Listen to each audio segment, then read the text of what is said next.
People, welcome back to the never-ending shed build. Slightly delayed by the lockdown at the minute. I'm having to do things on my own. As you've seen in previous videos, I've had my dad with me, who's both the brains of the operation and the brawn. There's been a definite decline in quality in his absence. So just making sure the edge of the roof boarding is square. Somehow managed not to put it on perfectly square, and obviously we'll feel the knock-on effects of that once we get the soffits and the fascias on, if we don't tidy it up now.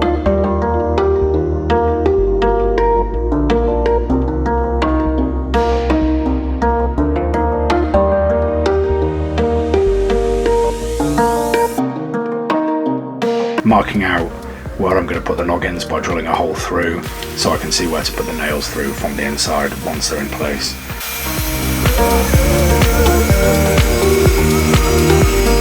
They go up fairly easily, a couple of nails in from the top, and then I'll go around and put some more nails in there from the inside to hold them steady. They're not massively structural, they're just holding the soffits and the fascias really.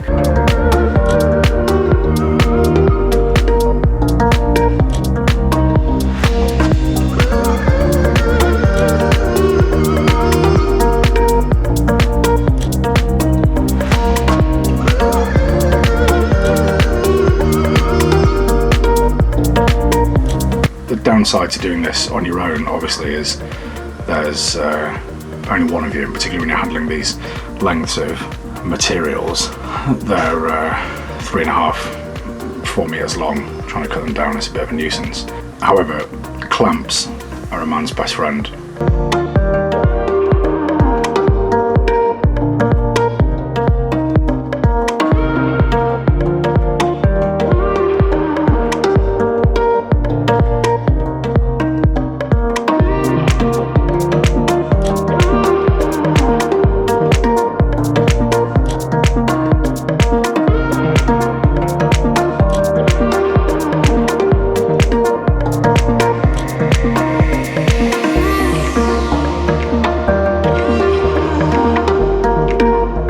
Two sides, I've got this stainless steel coated box profile cladding.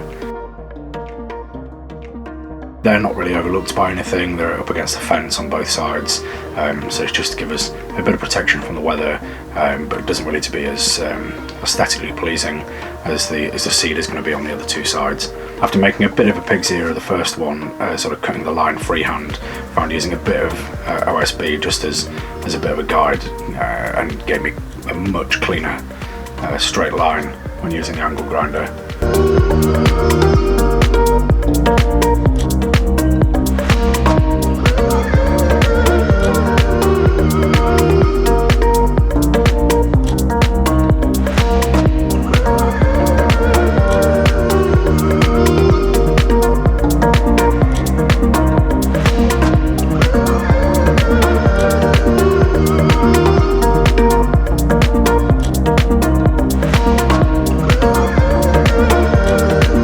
I nearly chose the soffit board that has a sort of vented strip built in already, but then for the price of a 70mm hole saw and these little bit of plugs, a little bit of insect mesh, it was less than half the price to get a full board and then just cut holes in it.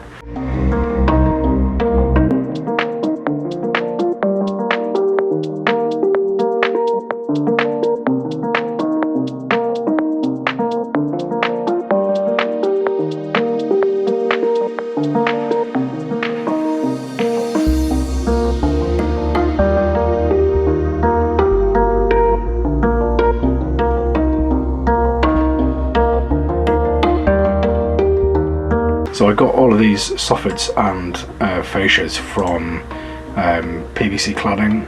They all seem to be pretty good quality. I did a bit of research, and they seem to be quite reasonably priced. The quality's good, and delivery was fine, all that kind of thing. Had no problems with them.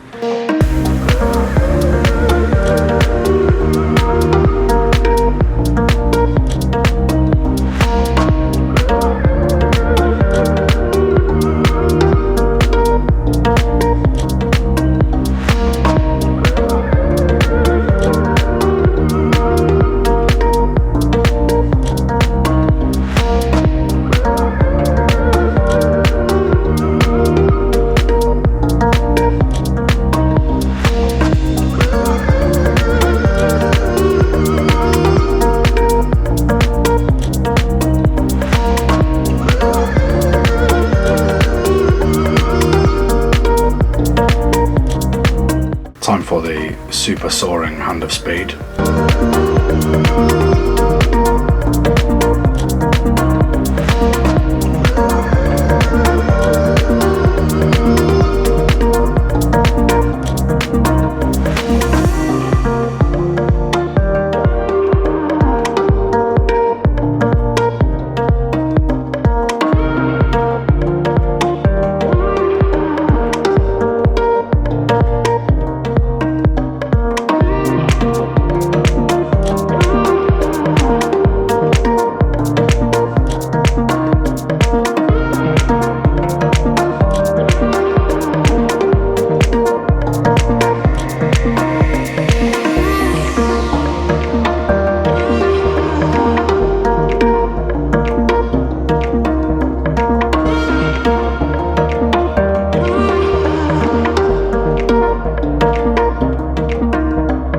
I was glad to be rid of the sort of tarpaulin and breather membrane covering that I had over the roof, keeping it dry, flapping around, looking messy.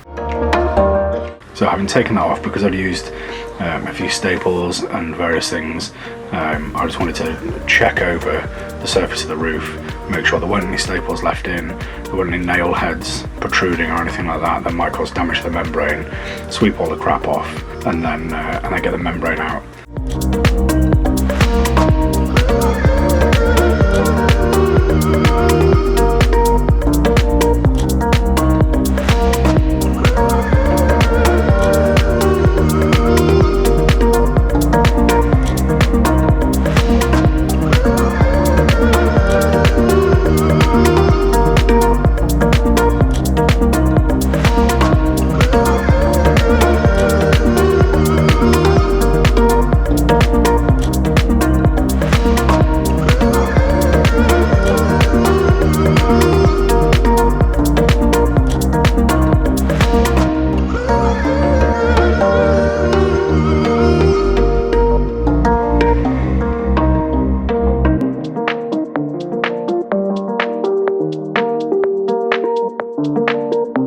So for my roofing kit, I got 3 curb edge pieces and 1 gutter edge, because obviously all of the rainwater is going to drain down the pitch of the roof to the back.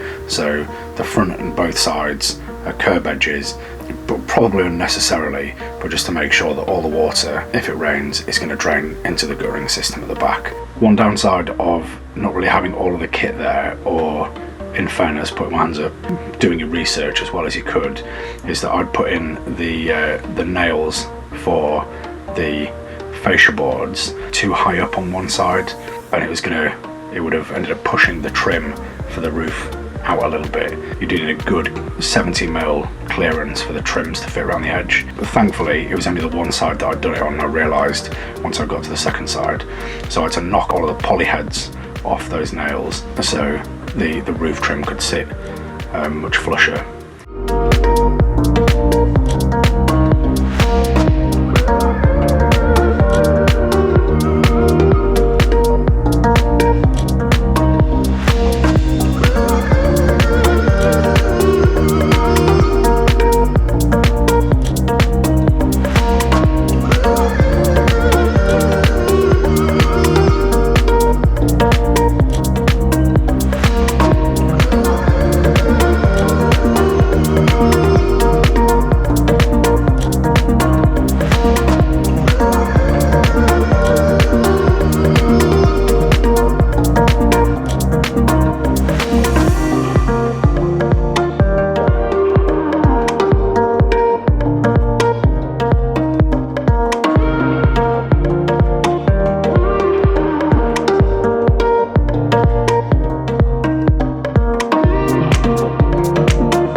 Next video, cladding and hopefully windows, and we'll go from there.